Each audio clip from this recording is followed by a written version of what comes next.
Hello friends, welcome to SSC coaching centre. दोस्तों, आज के वीडियो में देखेंगे हम घड़ी के प्रश्न। दर्पण प्रतिबिंब वाले, शीशे वाले। दर्पण का मतलब होता है शीशे में उनका प्रतिबिंब क्या दिखाई देगा।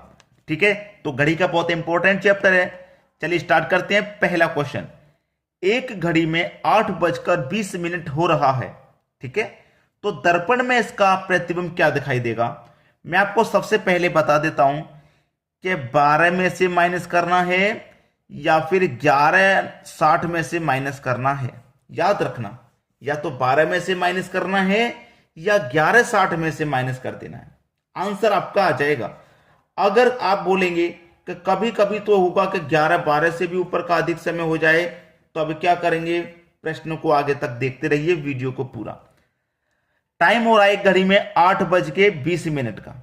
देखिए 8:20 का टाइम हो रहा है। अब 11:60 में से माइनस करेंगे क्योंकि 11 घंटे ये 60 मिनट है। अगर कोई पूरा पूरा समय हो, जैसे पूरे पूरे 8 बज रहे हैं, पूरे पूरे 9, पूरे पूरे 10, तो 12 में से माइनस करेंगे। अगर उसमें कुछ मिनट दे रखी हैं तो 11:60 में से माइनस करेंगे। तो इस 8:20 को क्या करेंगे, 11:60 में से माइनस कर देंगे। तो 60 में से 20 जाएगा 40 और 11 में से 8 जाएगा 3। यानी कि दर्पण में इसका प्रतिबिंब क्या दिखाएगा, 3:40 का दिखाएगा। बी ऑप्शन हो गया भाई सही जवाब। बताइए कोई बच्चा ऐसा हो जिसकी समझ में नहीं आया हो, अच्छे से समझ में आ गया। चलिए अब देखते हैं अगला क्वेश्चन। अगला प्रश्न, एक घड़ी में 10 बज रहा है तो दर्पण में इसका प्रतिबिंब क्या दिखाई देगा। मैंने आपको क्या बताया है, या तो 12 में से माइनस करेंगे या 11 में से 11:60 में से माइनस करेंगे। पूरा पूरा समय हो रहा है, पूरे 8 बज रहे हो, पूरे पूरे 9, पूरे पूरे 10, कोई मिनट नहीं हो रहा बजने के बाद में, उसे हम 12 में से माइनस कर देंगे। अगर कोई मिनट दे रखा है तो उसे 11:60 में से माइनस। तो हमें समय कितना दे रखा भाई, 10 बजे का। पूरे पूरे 10 बज रहे हैं, कोई मिनट नहीं हो रहा, तो पूरे पूरे 12 में से माइनस करेंगे। पूरे पूरे 12 में से माइनस कर देंगे। ठीक है, तो 12 में से 10 जाएगा 2, यानी कि दर्पण में इसका प्रतिबिंब क्या दिखाई देगा, 2 बजे का दिखाई देगा। पूरा पूरा 2, ये वाला ऑप्शन, बी वाला ऑप्शन हो जाएगा सही जवाब। तो आप ये बताइए हम आपको क्या सिखा रहे हैं, बिल्कुल जादू ट्रिक है या नहीं, बिल्कुल जादू ट्रिक है या नहीं। जादू ट्रिक देखते ही आंसर बता देना है, पेन और पेपर की जरूरत नहीं पड़ेगी आपको। क्लियर है। चलिए अब देखेंगे अगला सवाल। अगला प्रश्न है, एक घड़ी में 2:20 हो रहा है तो इसका जल प्रतिबिंब क्या होगा।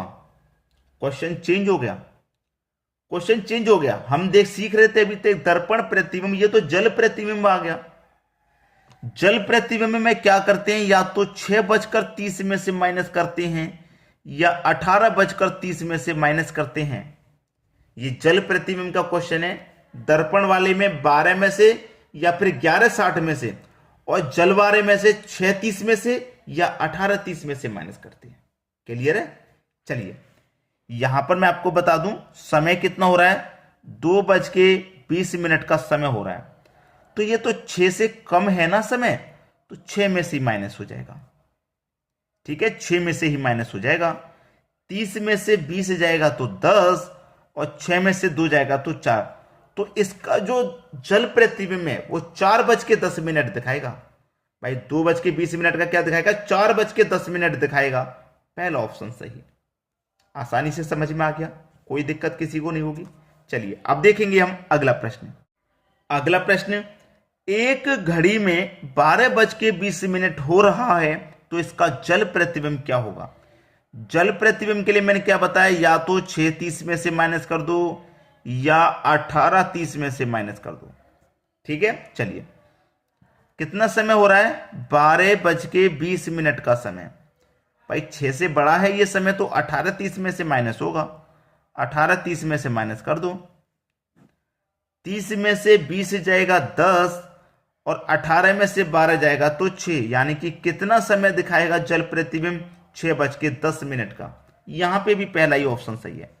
कोई परेशानी आ रही है किसी को, नहीं आ रही होगी। चलिए अब देख लेंगे अगला प्रश्न। अगला प्रश्न है, एक घड़ी 1 बजे 1 बार, 2 बजे 2 बार, 3 बजे 3 बार बजती है तो 24 घंटे में कितनी बार बजेगी। 1 घंटे में 1 बार, 2 में 2 बार, 3 में 3 बार, 4 में 4 बार, 5 में 5 बार, ऐसे ही कहाँ तक बचती है? 12 घंटे होते हैं घड़ी में, तो 12 घंटे में वो 12 बार बजेगी। बजेगी कि नहीं बजेगी भाई? अच्छे से मालूम है। 1 में 1 बार, 2 में 2 बार, 3 में 3, 12 से ऊपर टाइम तो होता नहीं, 12 बार बजेगी 12 में। उसने पूछा है 24 घंटे में, यानी कि 12 फिर 12, 2 बार 12 12 बजेंगे, तब आपका 24 घंटे हो जाएंगे। ठीक है। अब 1 में 2 में 1 का अंतर, 2 में 3 में 1 का अंतर, 3 में 4 में 1 का अंतर, अंतर जब समान है तो मैंने आपको बताया कि first plus last divided by 2, ये हमारा ट्रिक रहता है। तो फर्स्ट आपका 1 है, लास्ट 12 है, डिवाइड बाई 2 है, तो 1 और 12 13 हो गया, डिवाइड बाई 2 हो गया। अब जितना समय है उतना संख्या है उतने से गुना कर देंगे। 1 से लेके 12 तक 12 संख्या है तो 12 से गुना, 2 से 12 कटेगा 6 बार में, 13 छिंग 78, यानी कि ये 78 जो है कितने समय के लिए है भाई? 12 घंटे के लिए ही तो है। हमसे पूछा है 24 घंटे का। देखिए 12 का आपका कितना है? 78 घंटा, 78 बार, फिर से 12 का, फिर से 78 हो जाएगा भैया। तो 12 12 कितना हो गया? 24 घंटे हो गया कि नहीं हो गया? और 24 घंटे में 78 और 78 को मैं जोड़ दूंगा, कितना हो जाएगा? 78 और 78 156, 156 बार बजेगी। बी ऑप्शन हो गया सही जवाब। क्लियर है सभी को? चलिए अब देखते हैं अगला सवाल। अगला प्रश्न है, एक घड़ी 7 बार बजने में 18 सेकंड का समय लेती है। 7 बार बजने में 18 सेकंड का समय उसने लिया, 18 सेकंड का समय लिया 7 बार बजने में। 14 बार बजने में वो कितना समय लेगी? 14 बार बजने में वो कितने समय लेगी, कितना सेकंड का समय लेगी, उसने ये पूछा है आपसे। तो देखिएगा, जब इस तरीके का क्वेश्चन आ जाए तो बहुत सारे बच्चे तो इसको लेफ्ट कर देते हैं, यानी कि छोड़ ही देते हैं, जबकि छोड़ना किसी भी समस्या का समाधान नहीं है। छोड़ना समस्या का समाधान नहीं है। करते क्या है कि ये जो आपका 7 बार जो समय दिया है इससे 1 कम कर लो, यानी कि 6। ठीक है। अब 6 का मल्टीप्लाई मैं कितने से करूं कि 18 हो जाए? आप 6 का मल्टीप्लाई 3 से करो, 6 त्रिक 18। ऐसे जैसे मैंने यहां पे 1 कम किया, मैं यहां पे भी 1 कम कर लेता हूं, यहां पे भी 1 कम कर लेता हूं। जब मैंने यहां 3 से मल्टीप्लाई किया तो यहां भी 3 से मल्टीप्लाई कर दूं, तो 13 का मल्टीप्लाई 3 से कर दूं, कितना हो जाएगा? 39। कितना समय, कितना सेकेंड? 39 सेकेंड का समय लेगी। पहला ऑप्शन सही हो गया। क्लियर सभी को? तो प्रश्न को छोड़ना नहीं है, प्रश्न को करके आना है, क्योंकि छोड़ते तो बहुत सारे बच्चे हैं, जो छोड़ते हैं उनका नंबर भी छूट जाता है, और जो करके आते हैं उनका नंबर भी आता है। ठीक है दोस्तों, धन्यवाद।